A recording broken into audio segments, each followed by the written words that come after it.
Hello, everybody, and welcome to Heartlight Vedic Astrology. Today, I was going to discuss the full moon or Purnima that's happening 12th of February 2025. This talk is from a Vedic astrology or Jyotish perspective, so ancient Indian astrology that's more than 5,000 years old. And it seems like the kind of vibe or theme for the moment, this moment in time, is the innovative path. So let's go ahead.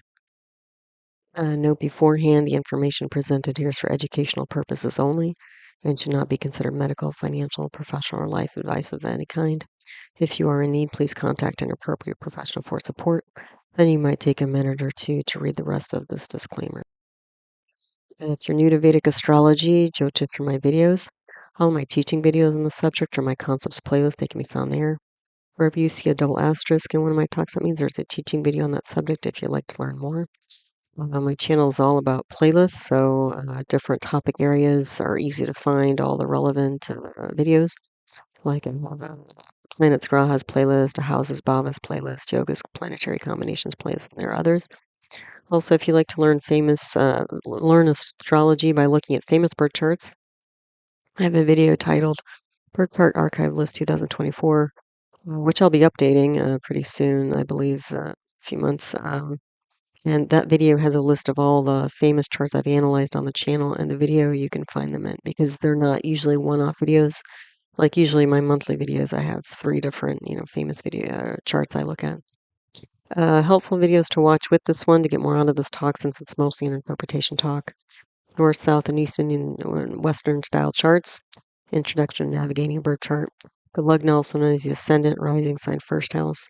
Introduction to the constellations or rashis, constellation or rashi categories, planetary aspects, natural benefic and malefic planets or grahas, bhavat bhavam, house of the house, chidra grahas, planets of vulnerability, planetary exaltation, debilitation, or uccha nicca, swagrahas or planets in their own sign or star, planet retrogression or vakri, nakshatras or lunar mansions, parivartana yoga, exchange of houses, and solar lunar yogas. So there's a lot there.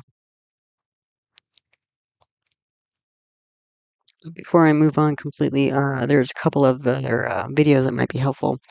The Five Great Beings, or Pancha Mahapurush Yoga, and then Kuja Dosh, or Mongolic, the blemish of Mars, because we're talking around the time of Valentine's Day, so that might be interesting information for some of you. Okay, so let's take a look at the chart for this moment in time. I do use North Indian style charts in my work, so if you're not familiar,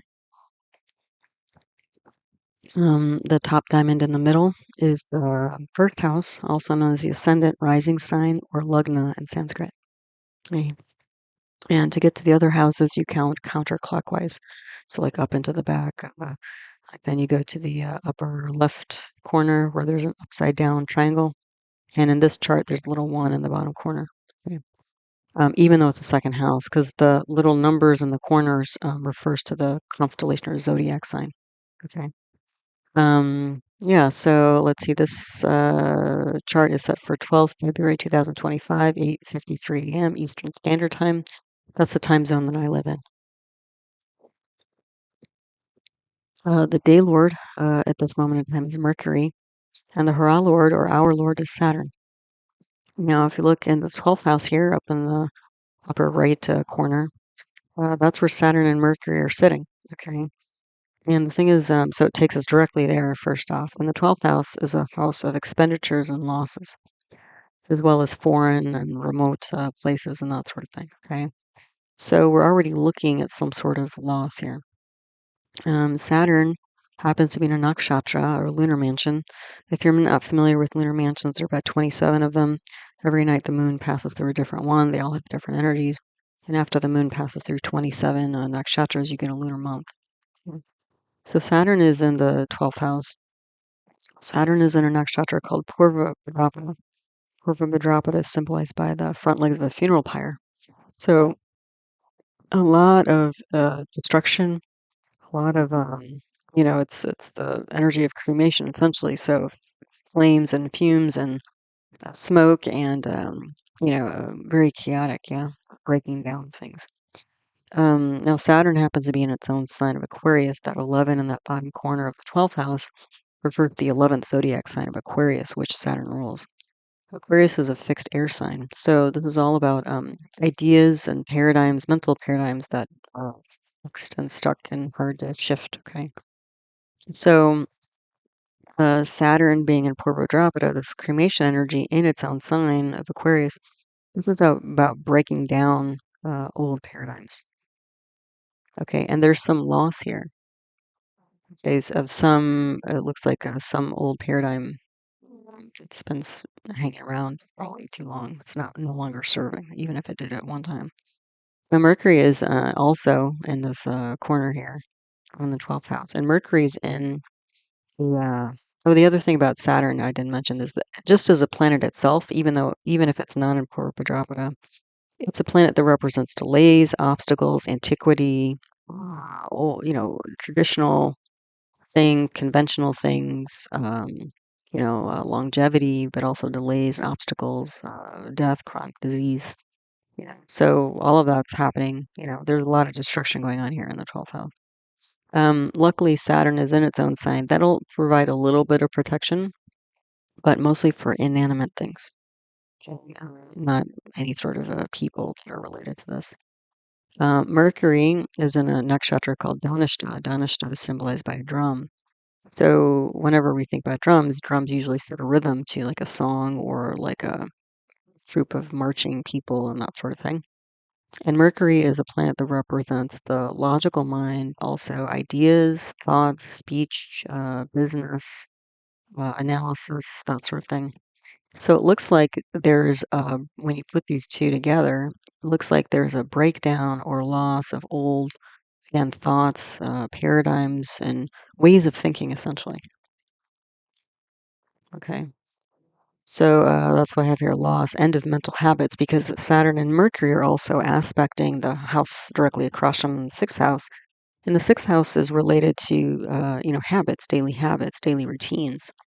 So this is also rethinking, that sort of thing, the daily habits, yeah. Now the Dasha period or planetary period is Mercury, Saturn, so we're picking these two up again. And then very much in contrast, we're also picking up Jupiter and Venus now. Okay. Jupiter and Venus are the two great benefic, natural benefic planets.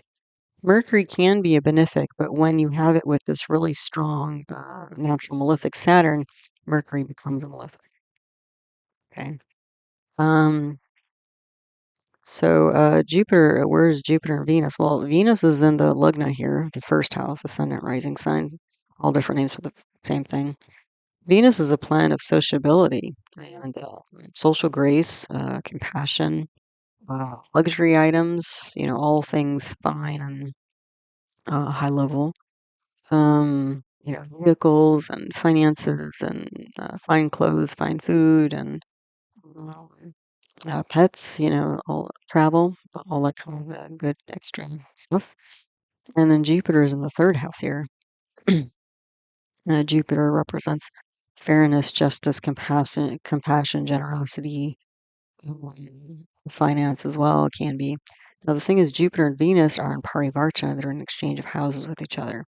So, what that means is essentially Venus and Jupiter are both in the first house and the third house simultaneously. You can kind of swap them in your mind, but you'll basically have the energy of both of those benefic planets in the first house and the third house. Okay, so when you have Venus and Jupiter in the first house, Venus, let me just talk about the nakshatras first. So Venus is in Uttara, which are the back legs, which is a nakshatra symbolized by the back legs of funeral pyre. So there is this destruction, but there's also this sort of like more contained or restrained energy. So this can be like a releasing of, chaos. Stepping back and getting, some objectivity or maybe surrendering to the moment, that sort of thing. Okay, Jupiter is in a nakshatra called Rohini. Rohini is considered to be the most kind of attractive, seductive, fertile, kind of luscious nakshatra.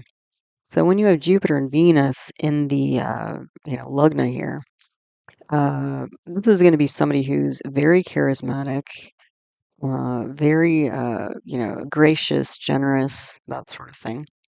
Okay. And these two planets in the first house are with Rahu. Rahu is the north node of the moon.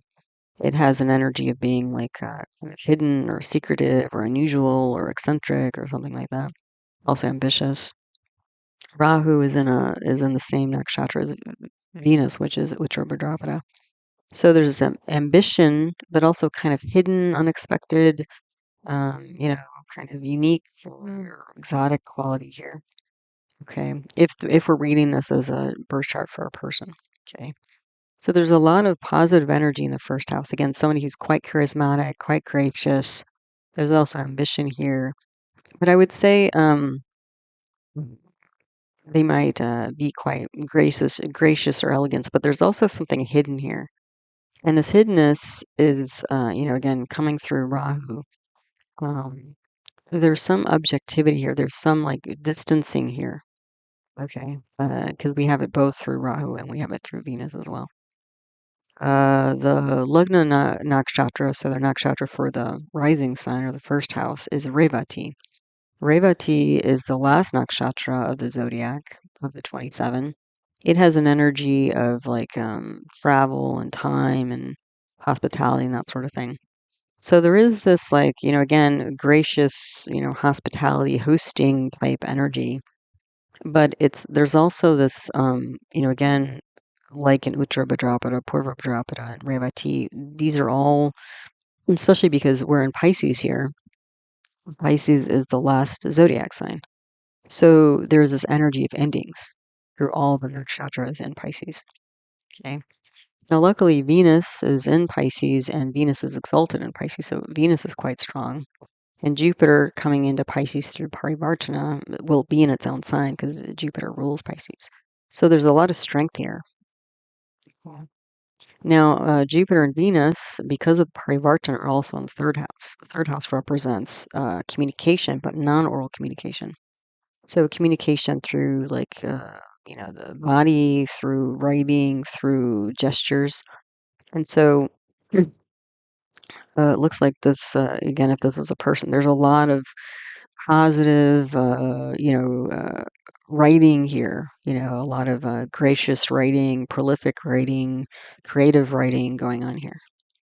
Now, this writing is probably related to, release of a lot of these things that Venus represents, because Venus, again, is on a funeral pyre, even though there's objectivity here. So, releasing, the things Venus represents. So, fine, high level goods, travel, pets, could be loved ones as well. Venus also represents like usually a spouse-like partner, a more deep, committed relationship, that sort of thing.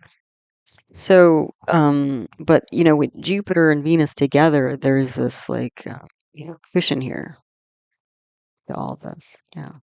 So this looks like somebody who could be like potentially a writer, also like a hostess. And with Rahu here, Rahu can bring in like uh, technology energy. So this could be somebody who's like hosts like videos on YouTube or the internet or something like that, or a podcast, that kind of thing. Probably something more visual rather than auditory, because again, you can see these planets; they're not combust or too close to the sun.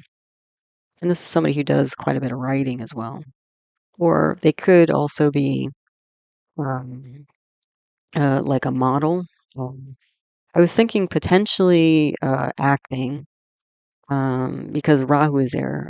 Because Rahu, when you have Rahu or Ketu in the Lagna in the first house, because there's this kind of hidden disguised quality, this could be somebody who literally disguises their true self and like, plays different characters in movies or plays or that sort of thing. The only reason why I don't say actor though is because Saturn is aspecting its energy into the second house of oral communication, where it's debilitated. So you have a lot of destruction here of the second house, which represents family, assets, inner circle, but also oral communication. So it doesn't look like this person's way of expressing themselves primarily is through oral communication. If they do communicate, there are probably delays. There's probably like a suppression or repression energy. They might be quite destructive in their speech. They might also speak like kind of old languages, because Saturn represents again antiquity and it's in Purvadrapta kind of thing. There's problems here with speech, problems with family, problem with assets. And because Saturn, in the 12th house of losses and expenditures is aspecting and debilitating the second house, it looks like there's a major loss or upset in this area of life. Okay.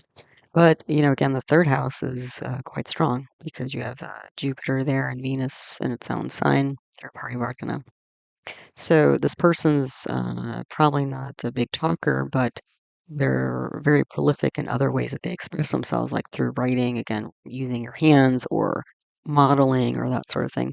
So again, if this was somebody who had some, was producing, creating like videos online, this is somebody who probably wouldn't talk very much, but maybe they'd be like modeling things like, I don't know, clothes or jewelry or, whatever they want to model. Um, yeah, okay. So, let's see. So let's get back to the Shah period. So again, Mercury, Saturn, a lot of loss, especially of words and old thoughts and the rhythm of things. There's going to be a slowing down of the rhythm of Mercury, of the logical mind here. And so Jupiter and Venus, because of their placement, you'd be picking up this energy of the self because through the first house, relationships, because the third house represents like friends, and then the communication, because the third house represent communication, but again, non-verbal communication. And it also represents, things like siblings and neighbors and creativity, but more like a classical creativity. Okay, so there is a pretty big shift though going on with the Dasha period. And also because it's parivartana between Jupiter and Venus. Not only are Jupiter and Venus both in the lugna, both in the third house, but they're both in the ninth house as well. And the ninth house represents authority, represents spirituality, religion, a guru, teacher, that sort of thing, father. Okay, so, and also Venus and Jupiter are in the seventh house. The seventh house represents spouse like partner, independent business, but also somebody's way through life. Okay, so just through the job period, we're pinging on first house, third house, seventh house, ninth house, and 12th house, I would say, and sixth house as well, actually. Okay, but actually, I would say the biggest merger of these energies is in the seventh house because Mercury owns the seventh house because it's a Virgo sixth constellation. There's Virgo or Kanya. So that's where you're getting most of these planets in one spot. Also, the ninth house here, Saturn, Jupiter, Venus, and again, that represents authority and father. Okay, so there's a big Dasha period change that's coming though, because you can see like between the Parivartana, Saturn, Mercury, because Saturn has three different aspects and Jupiter does as well. You're going to be seeing between the four planets energy all over the chart. Then we're shifting to K2, K2, K2, April 3rd, 2025. And K2 is only one spot. It doesn't have aspects on the natal chart. And it's in the seventh house of spouse like partner, independent business, and, again, the path through life. So there's going to be this abrupt change and focus and concentration that's coming, it looks like. Okay. The other thing is, if we're talking about, seventh house issues, with Virgo being the constellation there, Virgo is a dual earth sign. So there's something quite practical, tangible. So this might literally mean having, two partners, or it might mean two businesses, or it might mean, and that's the reason why I said the theme for this moment is two paths in life. Okay. Because when we look at the seventh house, again, it's owned by Virgo, and Virgo is ruled by Mercury. Mercury's gone to the 12th. There's been losses here through these things like spouse like partner, independent relationship path. And a lot of losses because Saturn, is there as well in its own sign. but a lot of it's like mental losses here. Okay, so the seventh house is again ruled by Virgo, but we have Venus aspecting there from the first house. We have Jupiter aspecting there from both the third and the first. We have Mars aspecting, and we have Ketu there. So what's interesting is kind of like in the Shah period where you have this juxtaposition of Mercury and Saturn, in this turn two natural malefics in the 12th house. Jupiter and Venus, the two great benefics. This is a huge contrast in energy between them. Now the seventh house, again, we have this duality going on here. Um, Jupiter and Venus, I've been talking about the two great benefics and that sort of thing. Then we have Mars and Ketu, which are the great rebellions, the two biggest rebellious planets in the chart. It's called Jyotish. So the two great compassionate diplomatic planets. So again, there's this juxtaposition. Okay. Now, since we're current, the current Dasha period is Mercury, Saturn, Jupiter, Venus, it seems as if going down the road of playing nice, of being diplomatic, of going the conventional route has resulted in losses. And when the shift happens with K2, now we're getting into like new territory. Now we're getting into pioneering energy, especially with Mars there. Okay, so this is like the second road. Okay, and again, K2 is not a very long dasha, but you know, um, again, if this was a person, basically this person would be growing up during their K2 period. They're going to be growing up through their independent, kind of unique, individualistic, you know, uh, a little bit, wild type energy here. Because K2 is the south node of the moon. It's like Mars. They're both, rebellious planets. They're both fiery planets. K2, sort of like Rahu, is this unexpected, you know, hidden, can be bizarre sometimes energy. So, um, again, if this is a person within, what, a couple months here, um, they're going to be starting this, like, adventurous, uh, individualistic, you know, type energy. And they're going to be, growing up and developing themselves in that energy.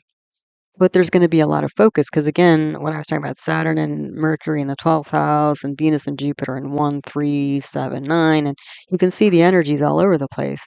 There's going to be this deep focus, acute focus on 7th house issues when they go through K2. Yeah. And it's going to be fairly abrupt from like, being quite scattered and all over the place and trying to do be nice and be diplomatic and all this, and all of a sudden it's just like it's like overnight, like the light switch changes and it's like, you know what, I'm just doing my own thing here. I know this is not a conventional road. I know this is not a conventional thing to do because again, Rahu and Ketu are two unconventional planets, and then Mars as well. You got Mars as well. It's this is taking the road less traveled by, the innovator's path, the pioneering path. Okay. Now the thing is, K2 and Mars together can be quite explosive. Okay, because they're unconventional. Okay, and they're both fiery in nature, and so when you have a lot of fire, that can burn things, right? But it's tempered with, at least Jupiter and Venus are in here as well. Although Venus, is a little bit, Venus is debilitated in Virgo, so Venus is not going to be nearly as strong.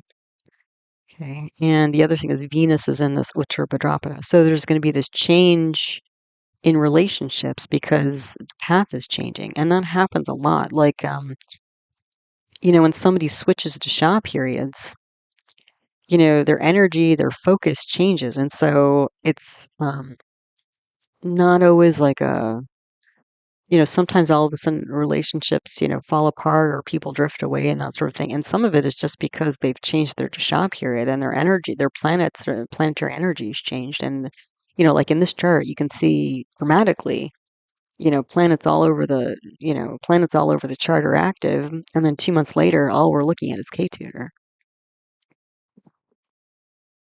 So, yeah.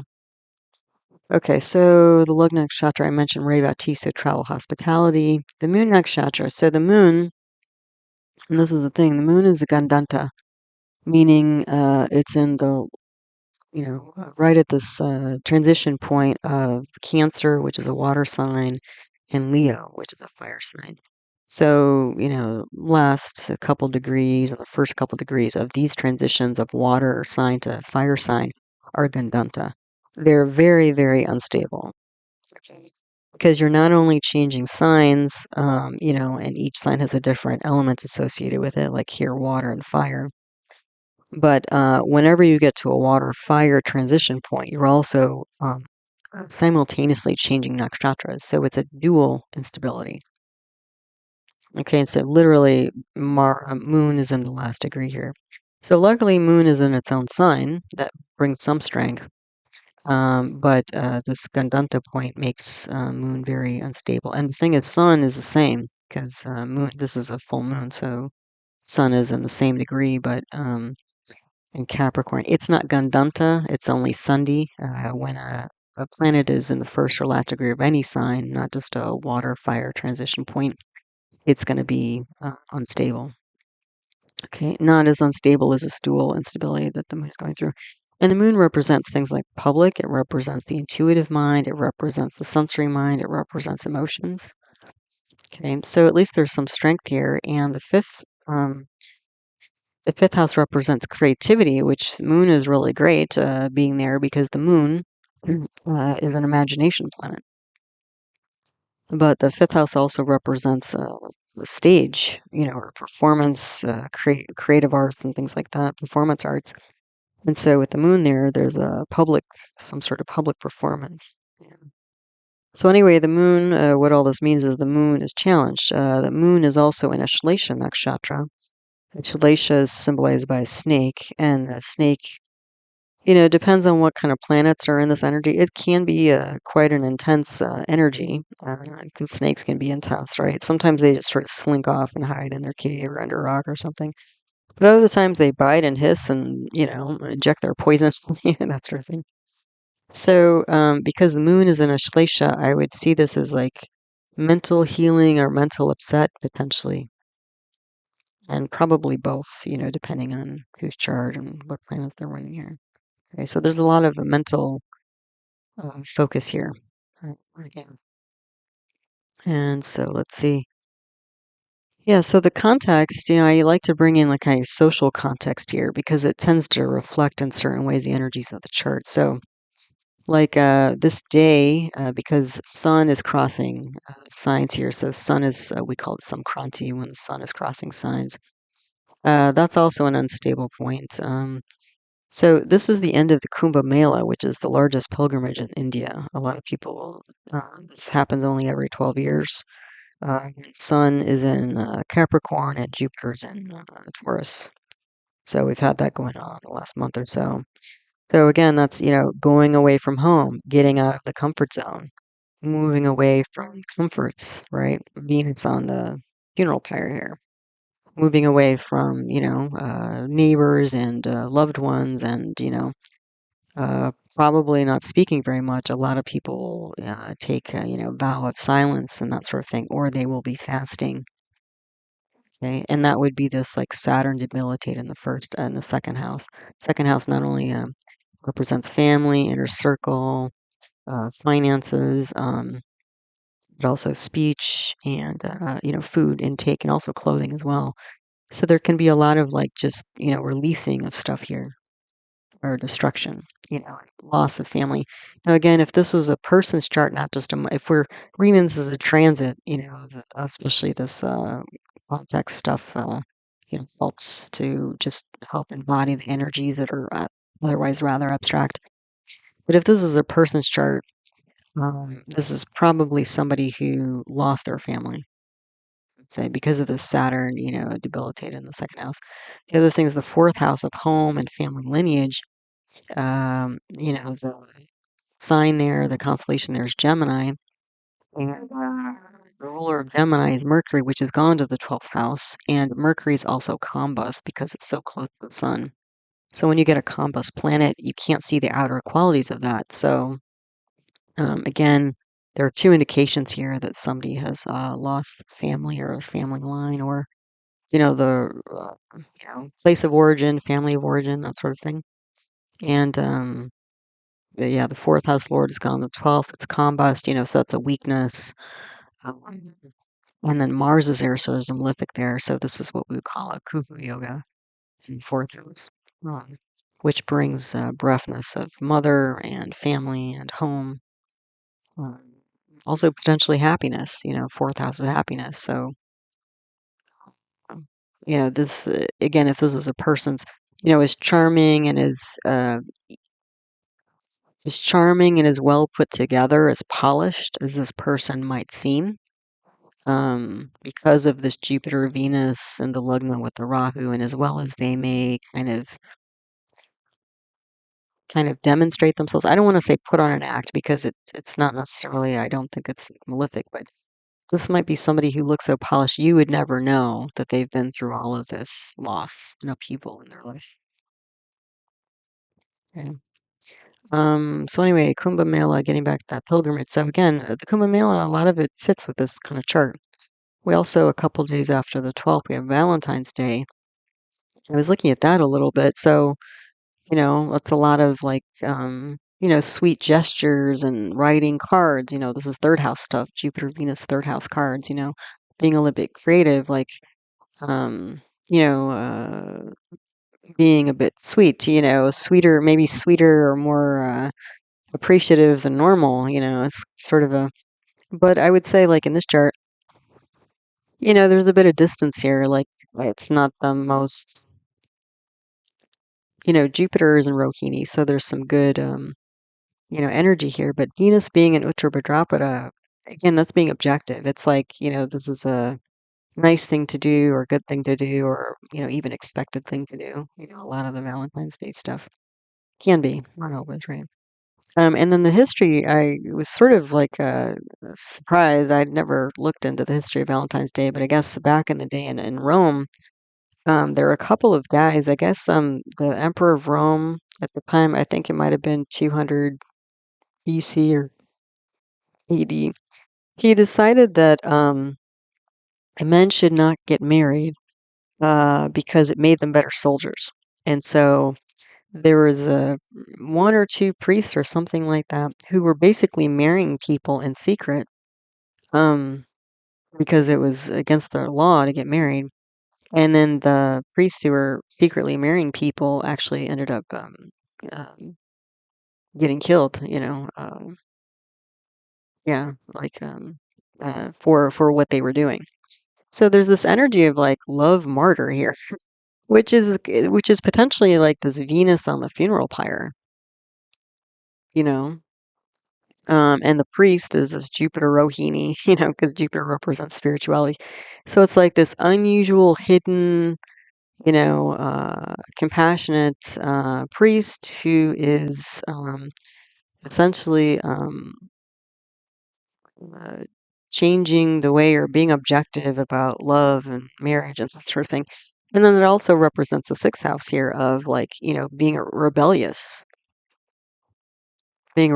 to situations. And are you going to be compliant and go along with, what's going on? Or are you going to say, this doesn't really make sense to me and I don't believe in it. And I'm going to stand up for what I believe is true, even if, unfortunately in this case, they became martyrs. But again, they lived on, right? I mean, we still celebrate this, thousands of years later, this commitment to love and communion, that sort of thing.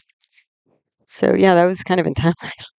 And this ninth house, which I've touched on a little bit, this Jupiter, Venus, and Saturn combination. This is the Saturn and Purva. This is the end of authority. This is like a pushback on authority here. Yeah. So also around this time, there's Parinirvana. This is a Buddhist celebration. This is when the Buddha passed on and achieved, massive enlightenment, and that itself is like a conscious release energy, which is similar to this Venus and Uttar energy. Yeah, conscious release. especially when you have Jupiter and Rohini. This is a unusual, spiritual leader who has moved on and released their earthly, because Venus is like the worldly counselor and Jupiter is a spiritual counselor. So especially when you have Venus, in exalted and Pisces and the Lugna and Jupiter is there through Parivartana. This is somebody who's probably not only charismatic, but probably a counselor. Okay. But because they're not speaking so much, it's sort of like they're like doing example by doing, right? Showing through their actions rather than just like speaking. Okay. And there's a suppression of speech because of Saturn here. So, yeah. So hidden compassion, like the Valentine's Day priests. Then there's some other holidays going on. I wasn't too familiar with these, so I was looking them up, and they seem to kind of fit too. So, Tu B'Shavat, hopefully I'm saying that somewhat correctly. This is a Jewish holiday, and it's like their Arbor Day, so they plant a lot of trees, and it's all about like reviving nature.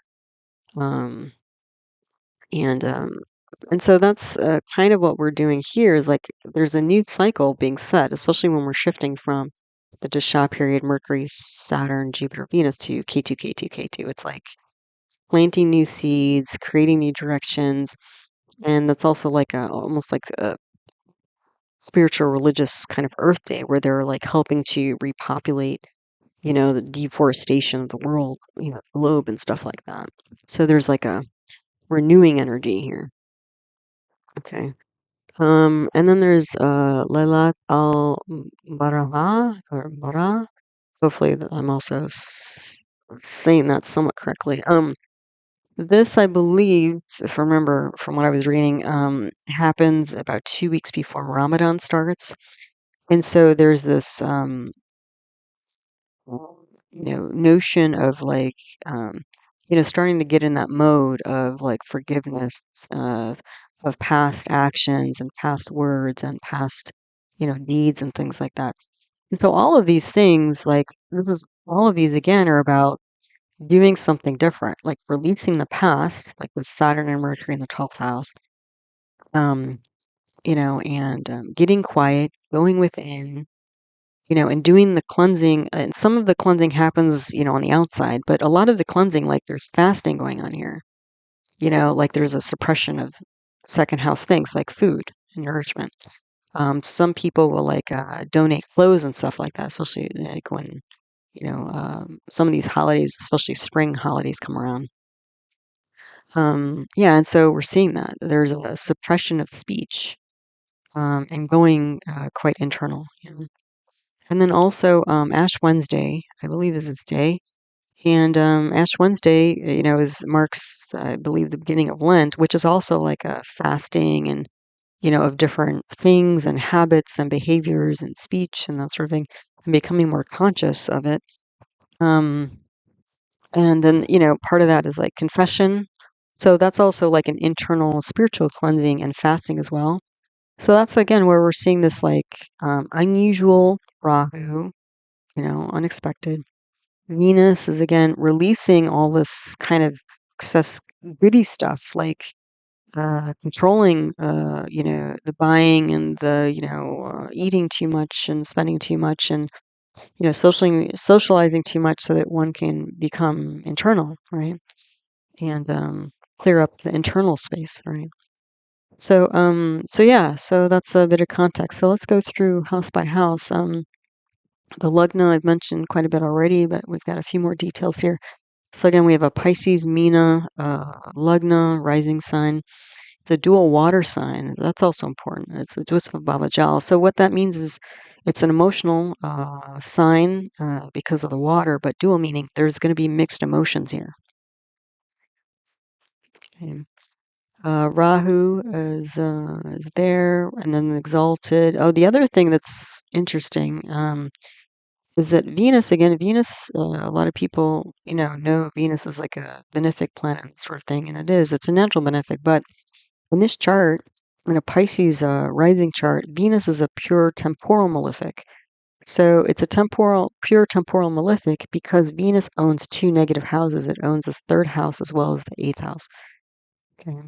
So when a pure temporal malefic, like Venus in this chart, goes to a positive house, it's going to bring those negative energies from the third and the eighth house to the lugna. So the third house is, again, communication, nonverbal communication, courage.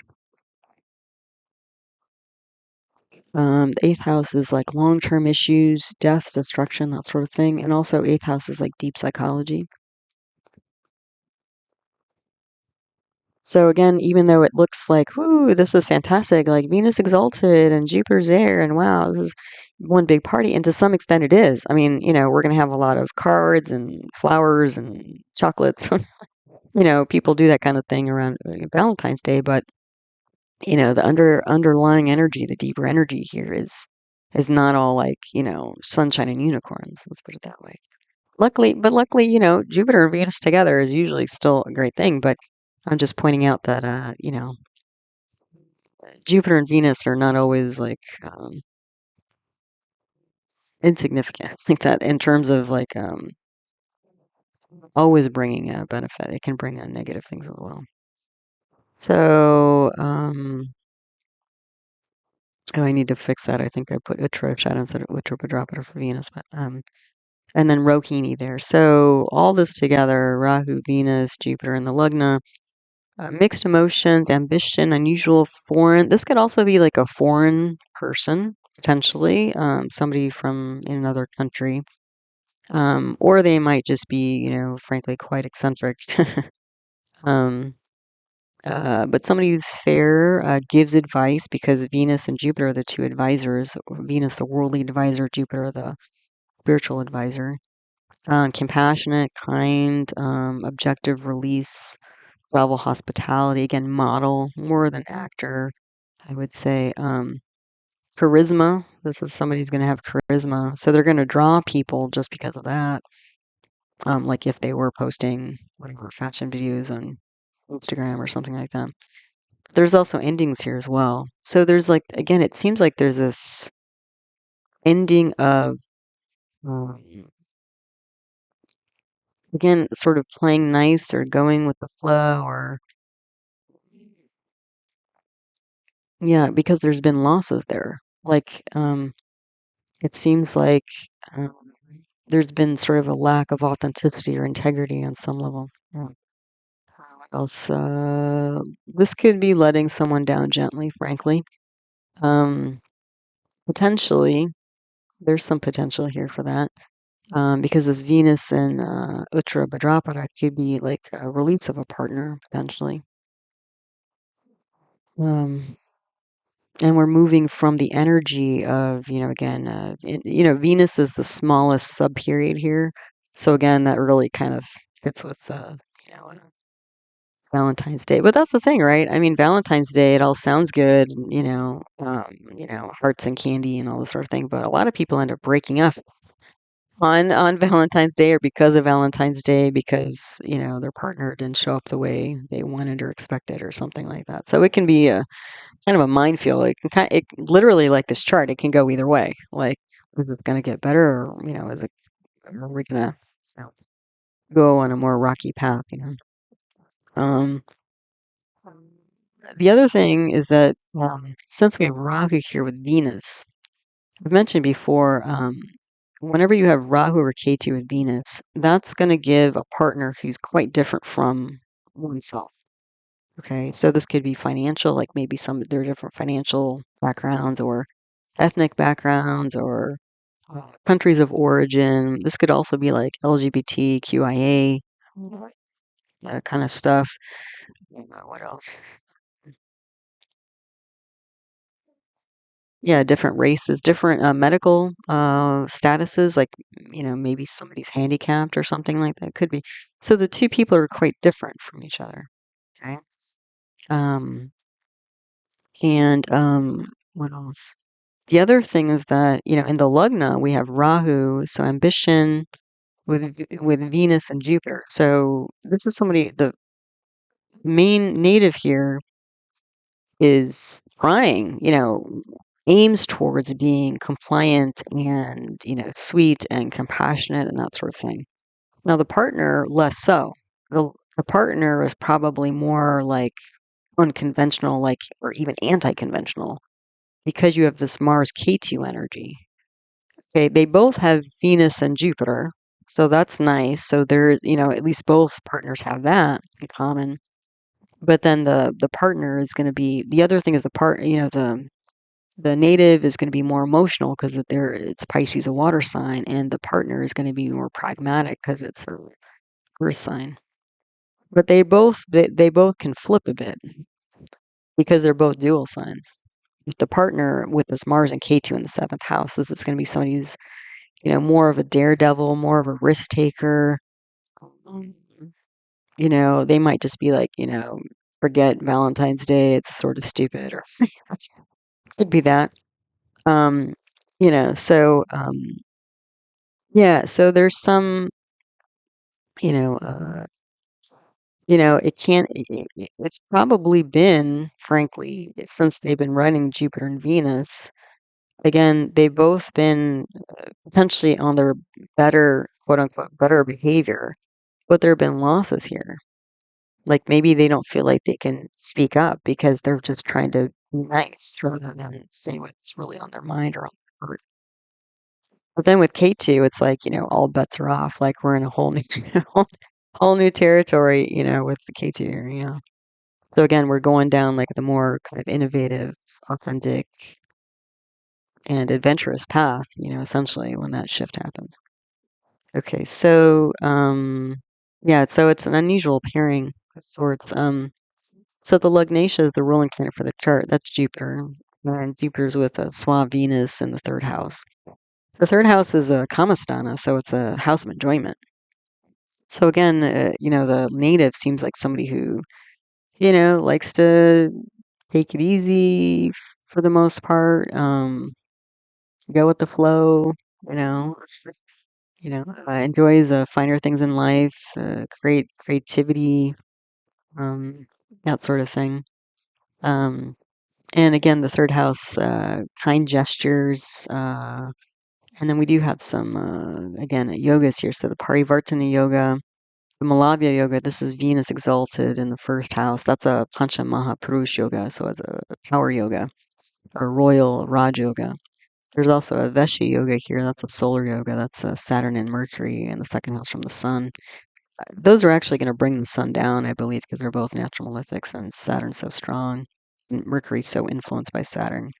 We do have an enough lunar yoga here with Mars being 12th house from the moon. That also, I believe, is going to bring down the moon, which is already compromised because it's Gandanta.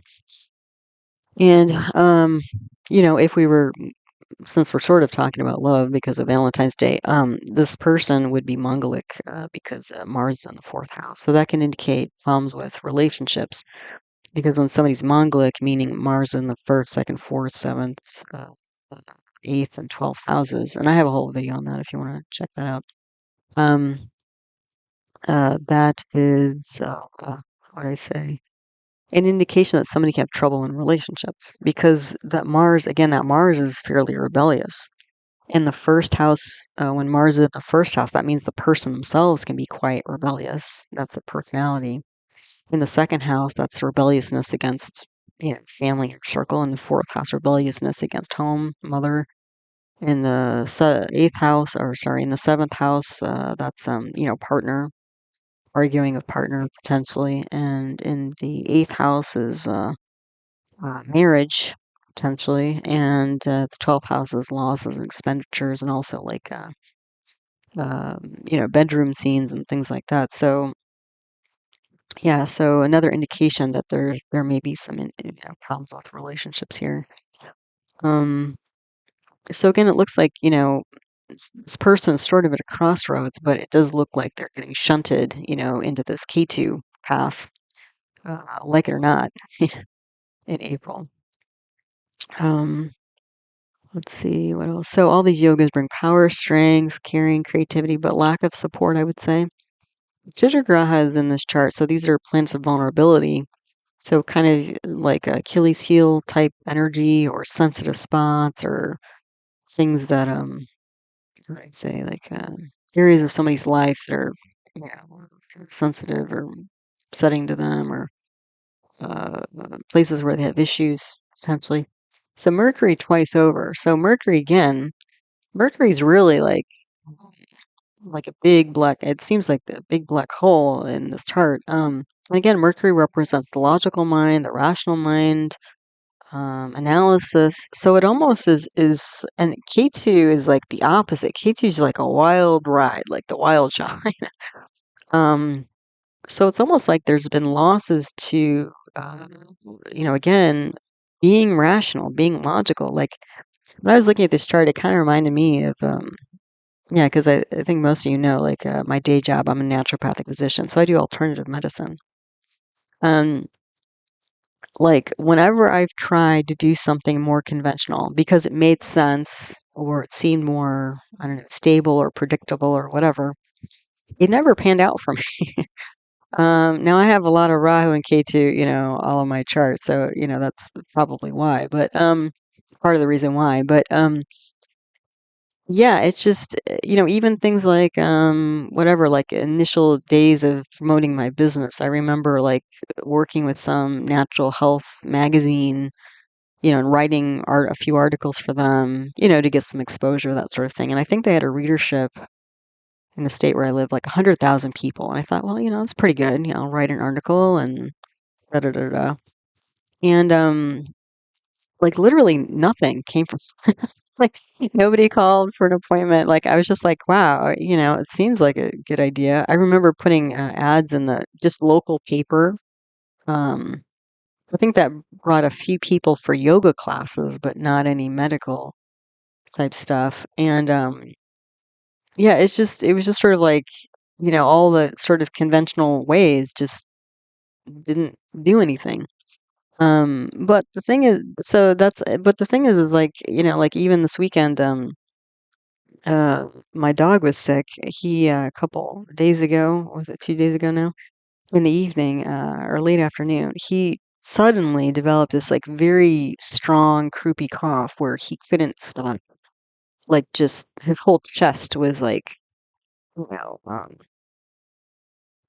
uh, heaving, because he had some cough that came up. And I thought he was choking at first. I didn't know what was going on. So I thought he was choking and I tried to clear the airway and that didn't do anything. And then he got better, but then like a little while later, the croupy cough starts up again. So I was like, oh, okay. And then I realized he was like getting warm. So I was like, oh, maybe it's an infection. I don't know, like it.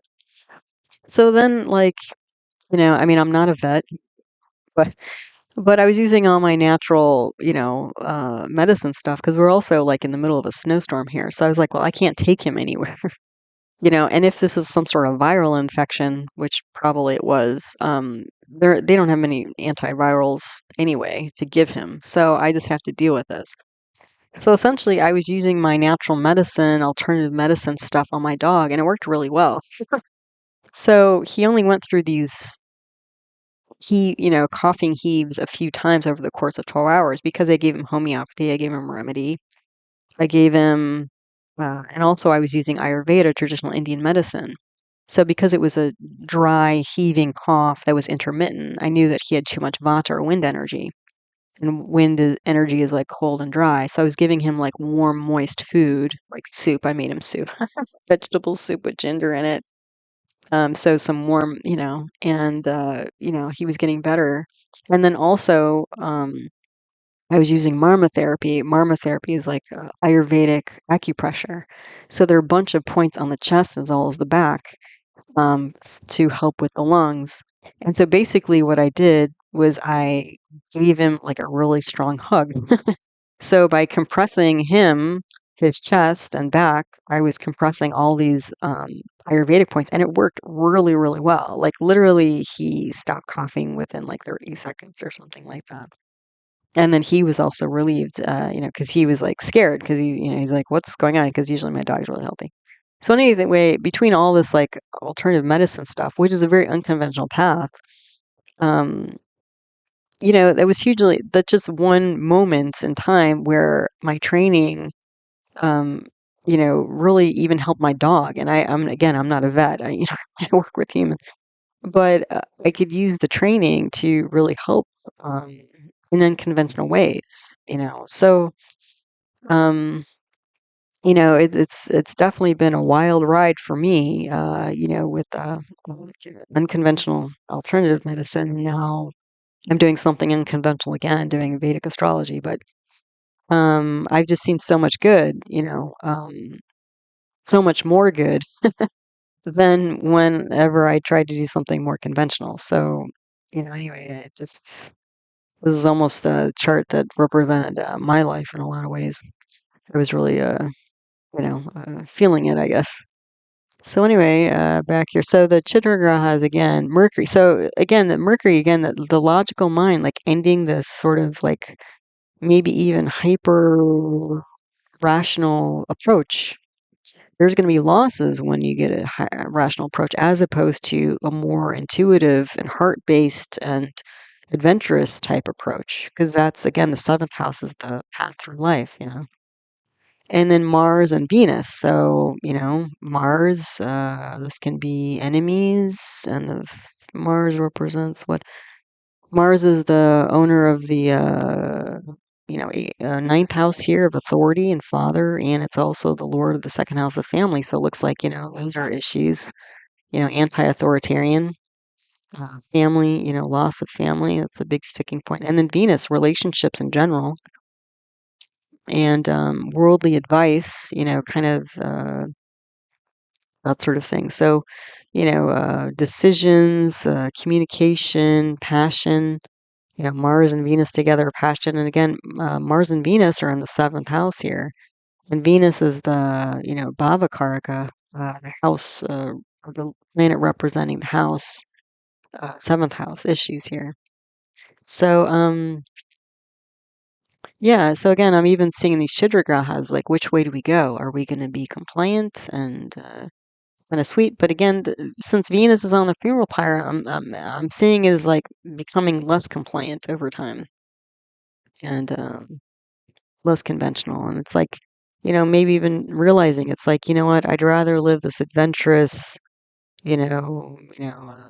life than sort of have all these sort of conventional niceties, like, it seems like that may be the direction here, potentially. At least there seems to be some choice, although I don't know how much choice there is, because again, all these energies, Mercury, Saturn, Jupiter, Venus, that's all getting shunted into K2 energy in April. So it may not seem like a choice. Um, the yogi here, so these are planets related to money. Yogi is a sun. Sun can bring money, and that's in the 11th house of income. But sun is, again, Sunday here. So there might be, you know, instability with finances potentially. And sun is also, let's see, sun. Oh, sun is also a bit of a problem because sun is the lord of the sixth house here, which can be like loans and debts and that sort of thing. And the sun has gone, the sixth lord has gone 6 houses away. So this could be like issues with loans and, kind of a drain on the income that comes in. So that might be part of the instability here. The Aviyogi is Saturn. So the Aviyogi is this big Saturn. So, losses here. The other thing is the Aviyogi is lord of the 11th house of income. So again, it looks like there's a drain because the 11th lord has gone to the 12th house. Yeah, so. And then the duplicate yogi is Mercury. That can also be bringing money, but it's in the 12th house as well. And Mercury owns the 4th house of happiness and home. And again, the 7th house of spouse and independent business. That might be the other thing, is that this might indicate a loss of independent business because Mercury represents business. If there is an independent business here, it looks like, again, it might be something virtual because Mercury's Kumbha. So that means that the 7th house stuff, a lot of it would be Kumbha stuff you can't see. So like a virtual business, that kind of thing. And again, it might be like a global business, especially if it's online. People all around the world might be tapping into that. The other thing is because Mercury rules the 7th house, this may also be a spouse or a partner you don't see very much, especially because it's Mars and K2 here. they might just be doing their own thing, doing their own rebellious thing. So that might be a tension point between this seemingly more compliant. I think the native here is more compliant than um, the partner here. Although luckily they have enough Jupiter and Venus to kind of um, be nice, I guess, when they need to play nice when they need to. So with these different yogi, aviyogi, duplicate, so there are going to be cycles of gain and loss here. And also Saturn is the aviyogi. Saturn is, impacting, it's debilitating it's debilitated in the second house of assets. So again, it might be somebody who's going through this, like, again, it's sort of a crossroads of, I've been living sort of a, cushy, stable, fine life, but am I really passionate about it? Because there might be compassion here, but the passion is going to be in the seventh house and with the Mars Ketu, which is going to be like the unconventional road. So there's going to be more ups and downs and adventure and stuff, but um, not as cushy. So the second house, let's look at that. The second house lord is a retrograde Mars, and that's in Punarvasu. So that also, like, Punarvasu is a nakshatra symbolized by a quiver of arrows. So again, there's this energy of having a home base and going out and coming back. So this could be like, again, loss or family far away from home. It's aspected by debilitated Saturn and Purnima. So loss of family, home, finances, speech, clothes, the things I've been talking about. Third house lord is Venus. It aspects its own, and Jupiter's there. This could be somebody who's a prolific writer or somebody who romanticizes loss. Yeah. Or this could be somebody who, like, what is it? Kind of this subculture of like minimalism. People who like kind of romanticize, you know, decreasing consumption and the things, in their life because it's kind of too much and too distracting and too many things to take care of and keep track of and organize and, find a place for and all this kind of stuff. It could be somebody like that. So that might be again, if somebody was doing like online videos or something, kind of their vibe, what they're all about. Fourth house here, fourth house lord again is Combus Mercury gone to a 12th house retrograde Mars. There's a Kumbha Yoga here, bereft of home and mother. Somebody might have property. It would be in a more congested area as it's in Gemini. Gemini gives us like a urban area. But it might be overseas. So it might be a place you don't see very much, or it could be like in a more kind of remote place. Or this could be like, what would this be?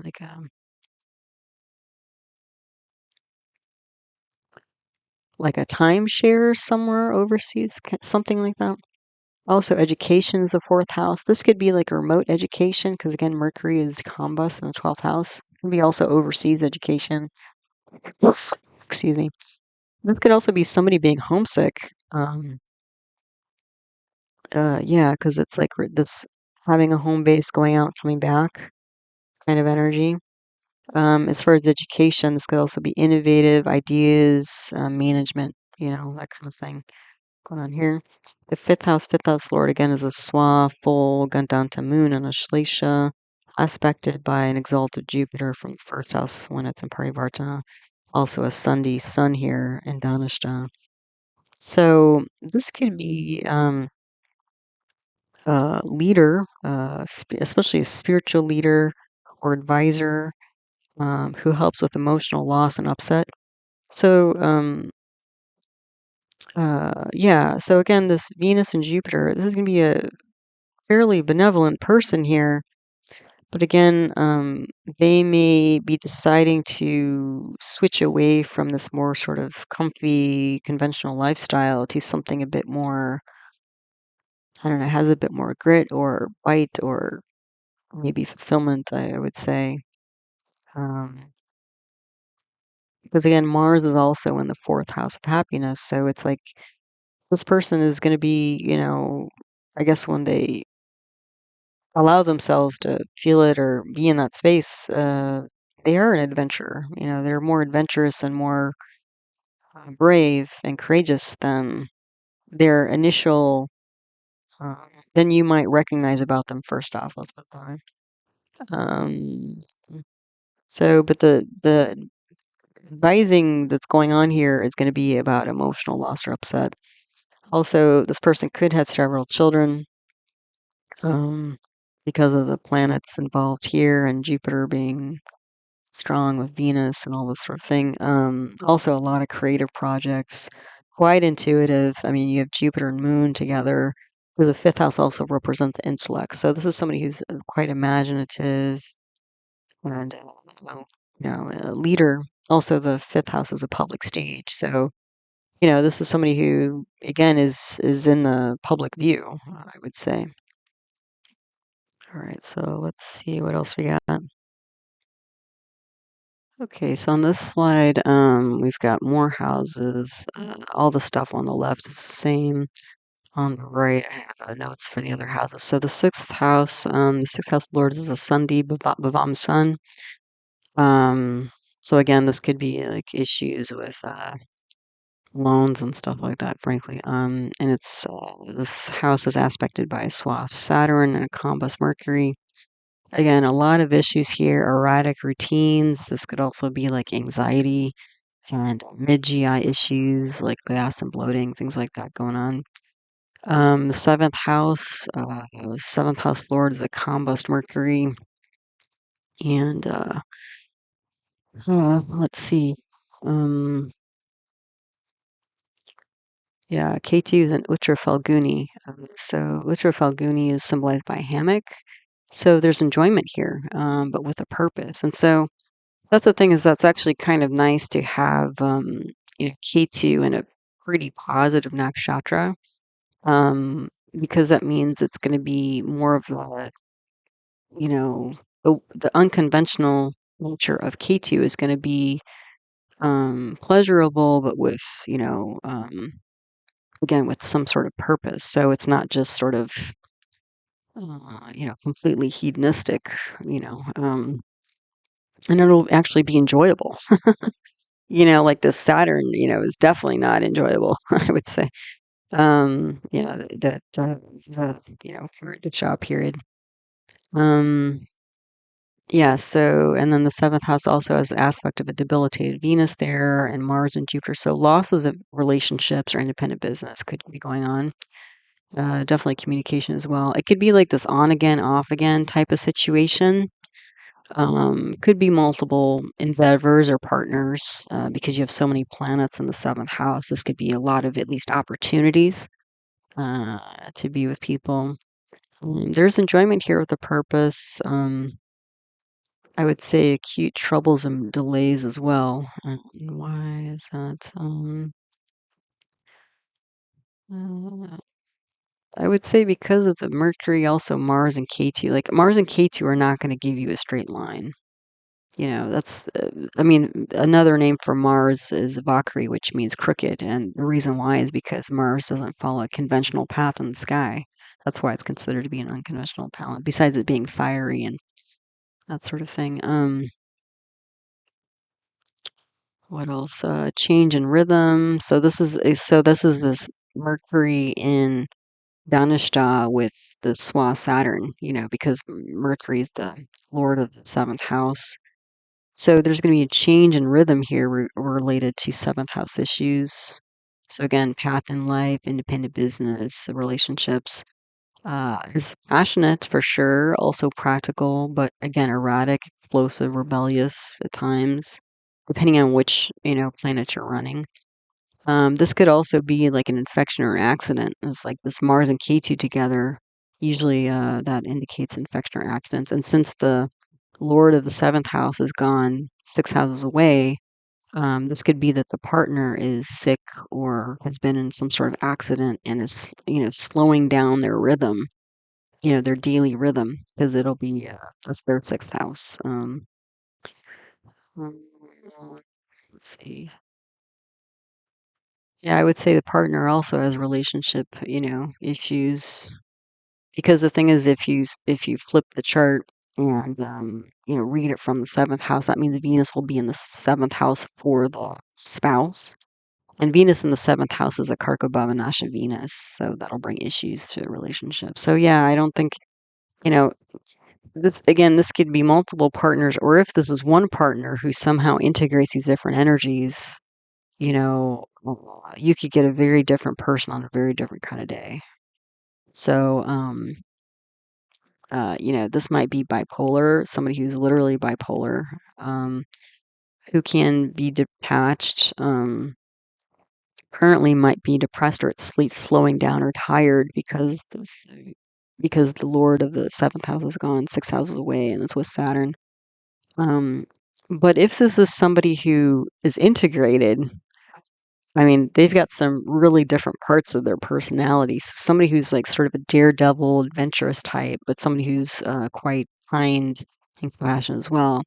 So this could be somebody like a firefighter type person, or this could be like a law enforcement military type person, because I think those folks tend to kind of have this like almost two different wheels. Like I was watching something on Netflix. I think it was like some Swedish murder series or something like that, which I don't usually watch that kind of stuff. But it was interesting. The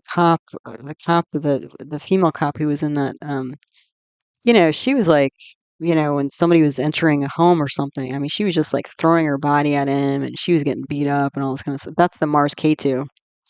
But then there was this young girl, teenager, who was basically being, groomed by her teacher and manipulated by her teacher. And so she was very intuitive and, compassionate with this young woman. So she had these two, she was like the psychologist. Um, she was quite good at psychology and counseling and having people trust her and open up to her. So that was a Venus Jupiter part. But then, she was, packing heat and and she was also in this car accident and like, almost lost her from that. So anyway, she kind of reminds me of the seventh house kind of energy, okay, kind of person who can have all these energies in them at one time, which is maybe that's the fun. You don't know which one's going to show up on any particular day, maybe. So the eighth house lord is Venus. So again, there's deep psychology as an art, I would say. Also like a deep sort of natural counseling energy, but like again, how do we contain the chaos? Almost like this cop I mentioned from the Netflix show,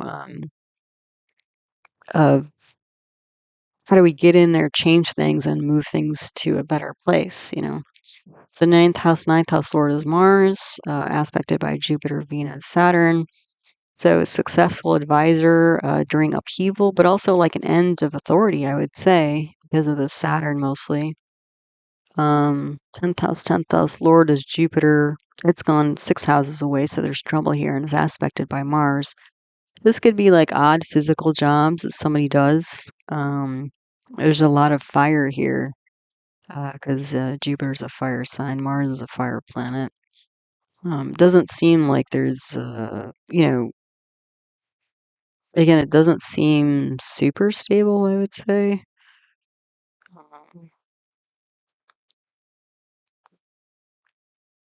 Because during this Dasha period running Mercury, Saturn, Jupiter, Venus, this person might have been all over the place because the 10th house is active with Jupiter, or the 8th house, or the ninth house is active with Saturn, Jupiter, Venus, and the 7th house is active with Mercury, Jupiter. So probably, like, if this is a person, they're probably trying to figure out like what path to take in terms of their career, even not just like in relationships or their life generally. But once K2, the K2 period happens, it's like, bzz, independent business. If this is a transit chart. So then the 11th house, Lord is Saturn. We have a Sunday sun here, and it's aspected by Jupiter, an exalted Mars, a moon. So there could be loss or unstable income here, which I mentioned before. Friends, job, career. That might also be because the thing is, once somebody's in K2 mode, they're just kind of in this unconventional kind of because K2 can be a separatist planet too. But the other thing is like if somebody's going from Jupiter, Venus, where they're compliant and maybe even people pleasing and that kind of energy and just kind of going with the flow and conventional status, traditional status, and all this kind of stuff. And again, maybe this person woke up and is like, you know, I'm bored, or this isn't fulfilling for me, or this isn't all of me, or something like that. Then they start this unconventional path, and not everybody's going to be on that you know bus. It's a different bus, really. Some people will, but some people will fall away because they're just not into it, or they don't value it, or they don't believe in it, or they maybe it brings up too much for them in terms of the choices they've made in their life, and they might start questioning themselves, and they don't really want to question themselves, that kind of thing. So the other thing is that once K2 period is over, after K2 comes Venus. So that's really interesting because we're going to have this unconventional period, and then the Venus period is going to come, is going to be involved. And then after Venus is Sun. And you have the two leadership planets in the 11th house. So Sun is there, and then Mars. So the two leader, and Mars is exalted there. And then, what is it? Moon and Jupiter. So the thing is, it seems like somebody's going to go down this kind of unconventional path. Then they're going to be kind of bring it back and kind of be in more of a smooth, compassionate, diplomatic energy. And then they're going to go to the 11th house where they're going to be like organizing and leading public groups of people. And this might be like mental health retreats, like because of the losses that they experience with family and home and tangible things and their unconventional path that they take, and whatever shows up on that road. Then they develop sort of these counseling skills and diplomatic skills and relationship skills more. And then they go to like actually organizing groups of people. Because again, this Lord of the 11th house is going to the 12th house of, faraway places, remote places, could be temples or, whatever, mosques or churches or whatever, some place of worship, um, where they can like let go of old thoughts and thought patterns and paradigms and words and logic and um, you know way that they've rationalized things, rationalized their choices and stuff like that, and become renewed and start fresh again. You know, which is in alignment with the sort of context of a lot of these holidays that are coming up. I mean, the Kumbha Mela and Ash Wednesday and on the rest as well. So the 12th house lord, Swa Saturn plus Mercury. This is processing loss of family, relationships, friends, independent business, old thoughts, end of tradition, conventional paradigms. Also, probably insomnia as well is something. Again, if this is a person chart, they probably have to deal with that. Yeah, not a deep sleeper, it doesn't look like. Okay, so the next few slides are going to be analysis of the subzodiacs, also known as the amshas or subdivisional charts. And so these charts are mostly used for timing. Okay, so when we have different planets, like from the Dasha period, that are active, those are the planets that are kind of having more sway or influence over how things are developing in somebody's life. So I have listed at the top here the Dasha period. So again, just to remind you, we're starting off with Mercury, Jupiter, Saturn, Venus, and then we're switching to K2, K2, K2. So in a deep way, okay, because these subcharts are basically a different way of slicing and dicing the main chart so that we get more information, mostly about timing related to different areas of somebody's life. We do get some more detail as well, but you always want, with these charts, you always want to bring whatever you find here back to the main chart. You don't usually want to analyze these on their own in isolation. So again, kind of like what we're seeing, we're going to see, as we go through these charts, like the energy is sort of all over these subcharts, and then when we get to K2, it's like, okay, focus, time to focus. Like let the distractions go, let the fluff go. Seems like so on this slide we have relationships, Navamsha D9 for spouse and partnerships, and the Drake and a D3 for siblings. So in the top chart, Jupiter's not well placed. And you can see Jupiter, Mercury, Venus in the whatever 10th house. So that's like work, a lot of activity at work and being nice and diplomatic at work.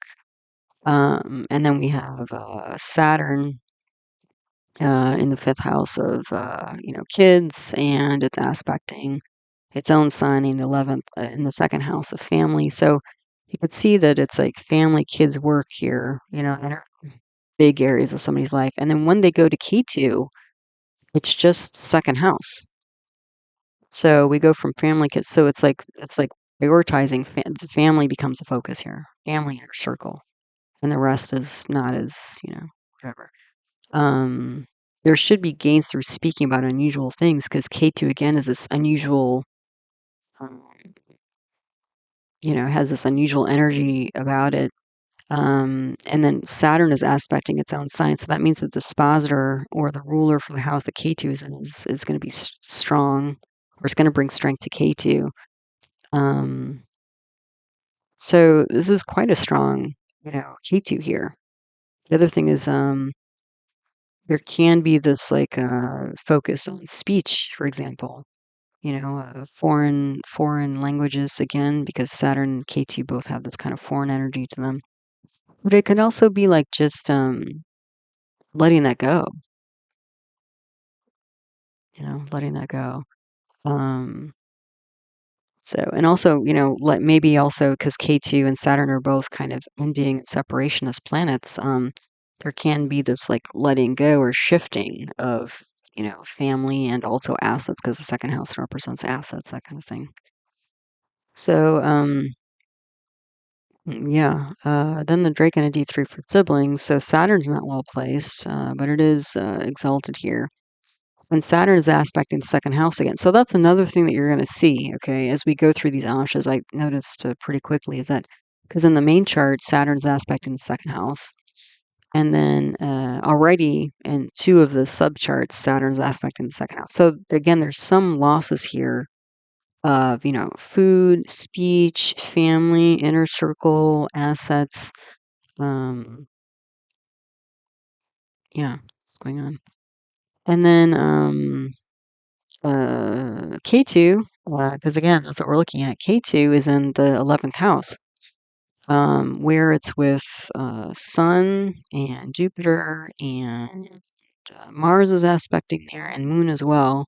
So the 2 leadership planets. So again, gains in income coming through organizing, leading different groups of people is essentially what we're seeing here. Okay, so it seems like there's some. And the other thing is siblings. The siblings chart here, the Lugna is Scorpio, which is ruled by Mars. So already from that, like Scorpios are generally rebellious. So it seems like the siblings are also rebellious as well. Okay. And we'll see that. We'll see that actually because we're talking about how do I say, like different relationships in the beginning here, and you'll see that's pretty consistent. Is that the people related to the native here also have quite a bit of a rebellious, unconventional streak, and that may be why it works. Um, you know, apple doesn't fall too far from the tree, I guess. So, yeah.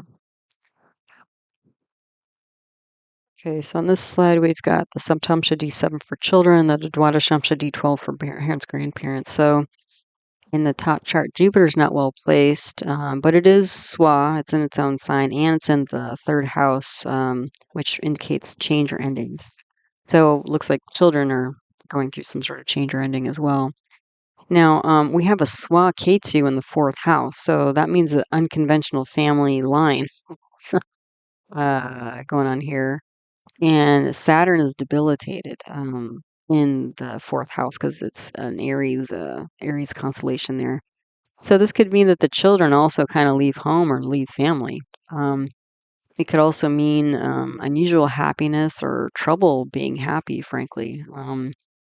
At least during the K2 period, there should be like more of an unusual kind of happiness. At least K2 will be strong because it's Swa. But during the Saturn period, this could be like kids are not very happy, frankly. Then the Dwadashamsha D12 for parents, grandparents. Well, we've got Jupiter, Saturn, K2 all on the top here. And with K2 in the top and the Lugna and the D12, this can mean that their issues are related to paternal grandparents.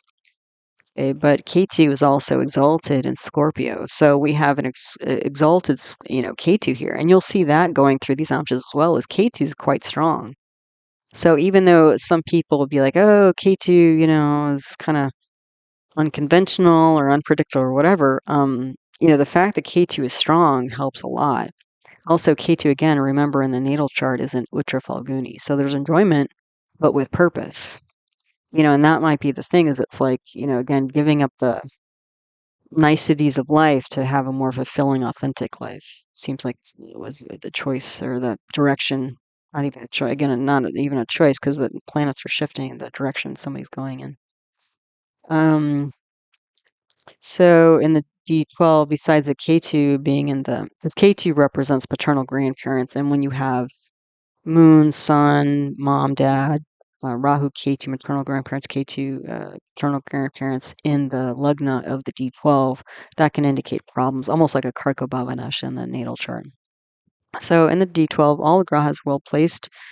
K2 is in the lugna, as I mentioned. And the other thing is there's a Mars-Jupiter parivartana here. So that means that there's going to be a lot of spirituality, but then you're going to have two, like Mars and K2 in the Lugna. I mean, that's a lot of, rebelliousness. So it seems like, that's just sort of, the vibe for this family line here. And Mars and K2, that's going to bring strength to this chart because Mars is going to be its own sign of Scorpio. But it's all about like rebelliousness and deep transformation is like the energy here. Yeah. So. And then let's see the Dasha period. Oh, sorry. This slide, we have the Siddhamsha D24 for education, the Dashamsha D10 for career. So now we're looking at more kind of education, career stuff. So in the D24, all grahas are well placed. Mercury is Swa in the 11th. So again, thought groups. Venus is exalted in the 5th house with Saturn. So, Venus again is the worldly counselor. And with Saturn, this is like potentially like counselor grief, loss counseling. K2 is exalted again in the Lugna. That means the education is going to be quite unusual. And Rahu and Ketu are both exalted in the Lugna. There's also a parivartana between Rahu and Mars. So you're going to have like a lot of unconventional, educational. This might be why it's like online or overseas or remote or something, which is what I was picking up in the natal chart because Mars was retrograde in what was it? Gemini, wasn't it? Yeah, Gemini, and then the Lord of Gemini is the combust Mercury in the 12th house with this, Saturn and Purva. So yeah, unconventional education. So the parivartana with Rahu and Mars are going to be even more wild and ambitious. So yeah, I guess that's good. Then the Shamsha D10 for career. Saturn's not well placed, but it is exalted. It's also in parivartana with Venus. But again, you get this like when you get Saturn and Venus running in the Dasha, and Saturn has all these different aspects and blah blah blah. Again, the energy's scattered here. But then once you get to K2, it's like zoop, all the energy's in the second house. So this and what's in the second house? We have Sun, leadership energy, or master energy. Jupiter's there as well, like spiritual. Um, and K2 is like unusual, so like a leader of unusual speech of some kind. Or again, this could be like online internet type way of interacting with people, that kind of stuff. Um, yeah. So again, all these charts, you're just going to be like energies everywhere, and that's like zoop, laser focused all of a sudden. So it might be good in and of itself, help somebody move forward. They're very clear. Okay, so on this slide we have a wealth amsha, so the Rudramsha D11 for income, and then the Chatra Chamsha D4 for assets.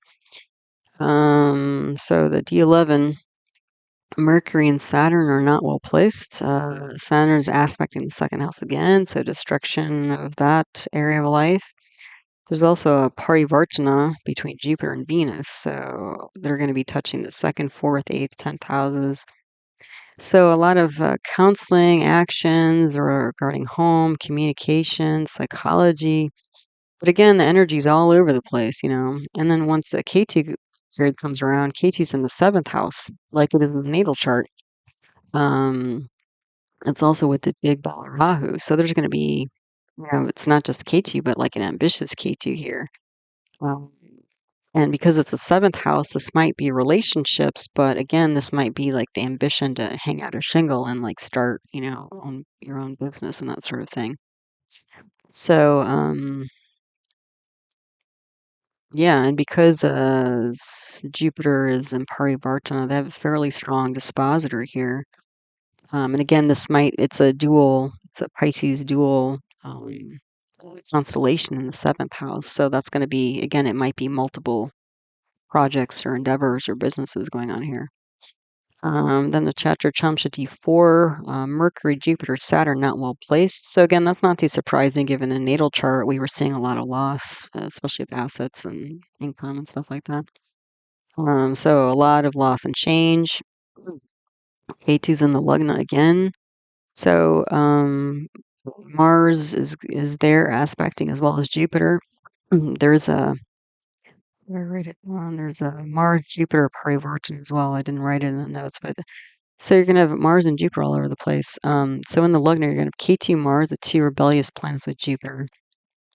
Um, yeah. So I think this is gonna be like almost like a rejection of like traditional assets and that sort of thing. It's more like focus on releasing, I would say. You know, scaling down. It's like decluttering, that kind of thing. Sun is debilitated in the second house. So again, second house issues. Again, this might be like sunsetting assets, you know. Um, so what I was saying here too is like it's almost like realizing self, because again, we're getting all this like first house energy. The self is the asset. Like in terms of the ability to write or create or form an independent business.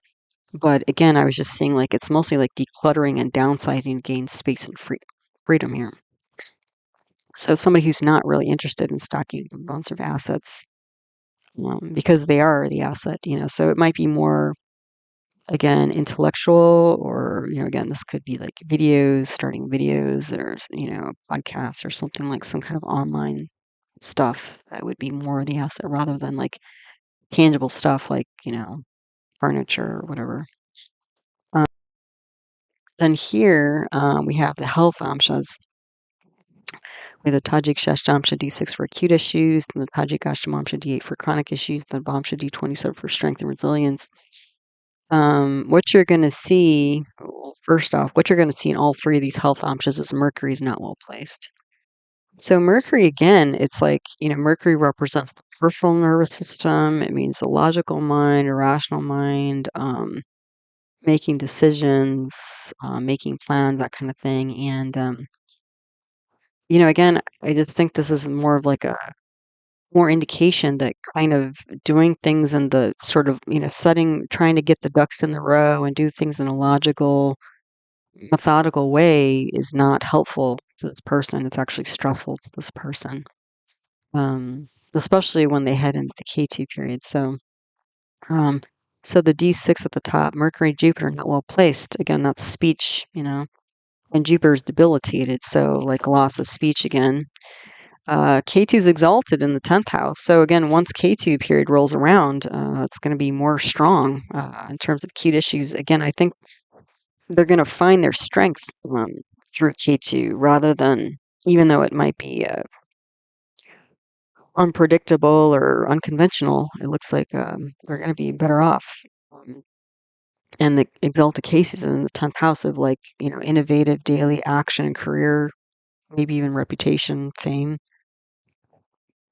Um, Then the Tajikashtamsha D8 for chronic issues. Mercury, Saturn not well placed. Again, more nervous system stuff. Saturn is the planet for neuromuscular junction. So losses related to issues of tradition, ideas, words, stress, nervous system, logic.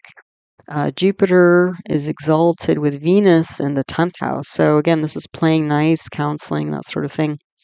Ketu is in the 9th house with Rahu again. So, very ambitious Ketu and Mars as well. Mars is aspecting here. So again, ambition, innovation, global technology, leadership, heading up an institution. Yeah, Ketu's well placed. So again, it seems like once they move into the Ketu period, because Ketu's well placed in all these amshas here, they're going to be better off. They're going to even be feeling better, right? Physically, medically. They're going to be in better shape here.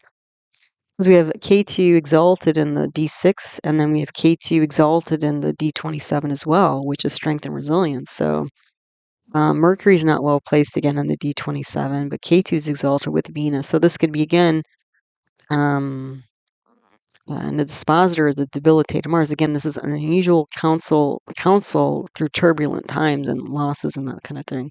So again, all three of these medical health amshas, Mercury's in a negative bhava, or house, which again relates to peripheral nerves and speech and logic. So yeah, I thought that was pretty interesting. Okay, so in this last slide here, there's a spirituality and worship. We have the Panchamsha D5 for innate spirituality and the Vimshamsha D20 for formal worship. So before I say anything, what would you guess based on everything we've said so far?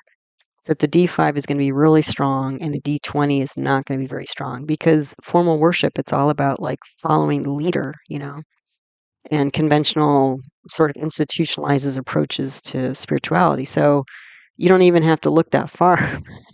We're looking at D5, all grahas are well placed, okay? So even now, this person's own way of doing things. So the Mars and Ketu in the 7th house of like unconventional path forward. And then the Swa moon with an exalted Jupiter in the 5th house of intellect, like very intuitive. Like that's this person's like MO, and goes against the grain of the way a lot of people function. So there might be some issues there. But K2 is debilitated, but it's Bunga because Moon, which is exalted in Taurus, will alleviate some of this K2. But look, you have K2, Mars, and Sun in the 4th. All this leadership, fire energy in the 4th house of home, happiness, but also lineage. Lineage can be family, but also like a spiritual lineage. So you have K2, Mars, Sun, Moon, and Jupiter also aspect. You have basically 5 planets here in the 4th house and then also the 10th house. So I think that this person also, is going to be establishing themselves and getting deep into some sort of, unconventional spiritual lineage, if they aren't already. Sounds like they might be. So, and then Mercury is Swa in the 5th house. This could be doing like a lot of mantras, chanting, that sort of thing. Let's see, K2. Yes, Mercury Swa, Saturn's exalted. So it looks like some spiritual community here, some satsang, because the 9th house can be a spiritual community. Rahu is exalted, so again, there's some ambition here, even though with running Ketu, it might be that during the Jupiter sub-period here, there was some daily action or work that was happening. And this might be related to speak, because Jupiter's speech, Moon is public, Rahu is like internet, it's all in Scorpio, deep transformation. This could be like again, if this person's speaking to the public on the internet or presenting something on the internet, this could be what they were focused on. But once they go into K2, it looks like they're going to go, explore deeper, spiritual issues, but in their own unconventional, nonlinear pathway, Then in direct contrast, which should not be surprising by now. If Vimshamsha D20 for formal worship, look at this: 1, 2, 3, 4, 5, 6 planets in a negative house in the 3rd house, and the 3rd house represents like change and ending. And then on top of that, we have Saturn debilitated in the eighth house of deep psychology, so a lot of destruction here. This is somebody who is like pretty much against any kind of formal worship. It seems like the only thing is Venus is exalted in the seventh house, and Venus is like, love and compassion. So I think they pick that up from formal institutions, but otherwise they're like, forget all this is what I'm saying.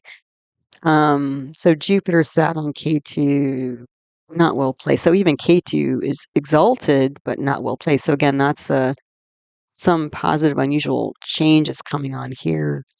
Saturn's debilitated in its aspect in the second house again. K2's exalted with a Swa, disposer, and Mars. So this is, again, deep transformation. There's a lot of strength here in this third house. There's also a Bala Rishta Yoga. So 7 out of 9 planets in negative houses. I mean, this is a very precarious relationship here. But again, Venus exalted in the seventh. So again, the one thing that's sort of left, the remnants or vestige of formal worship is that love and compassion is something to aspire to. So if you've been counting, because I've been counting, Saturn on the second house, 9 out of 14 planets. That's a lot of loss there in the second house issues. Mercury in a negative house, 6 out of 14, almost half. So, and the thing is, the 6 was in the native chart and the 12th house, right? Mercury in the 12th house. Also the money amshas and also the health amshas. So, and Mercury is the main Mahadasha going on here. So a lot of drag, a lot of drag on the native in these areas of life currently. But K2 Swalar Exalted is 6 out of 14, uh, charts here. So K2, even though K2 is a little bit, might be a little bit scary in some ways, I think this person is going to be better off once they, let loose of the conventional reins and, step into their life adventure here. And they take the pioneering or innovative path, which seems like, again, is the next phase for this person or moment in time. All right, so as always, thanks so much for stopping by and listening to one of my talks. All my teaching videos on the subject of Vedic astrology or my concepts playlist, they can be found there. If you're interested in more famous birth charts, I would check out my birth charts archive list 2024 video, which again I'll be updating to the 2025. But that list, the video is good through April of last year.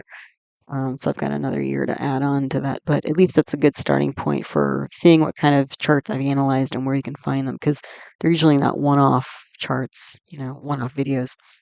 I do offer individual birth chart readings. If that's of interest, you can email heartlight@astrology.com. For more info, I do those live on Zoom, on Skype as a recorded video, and I offer gift certificates if that's interesting to you. I do also have another YouTube channel on natural medicine where I talk about Ayurveda, traditional Indian medicine, yoga, homeopathy, and naturopathic medicine.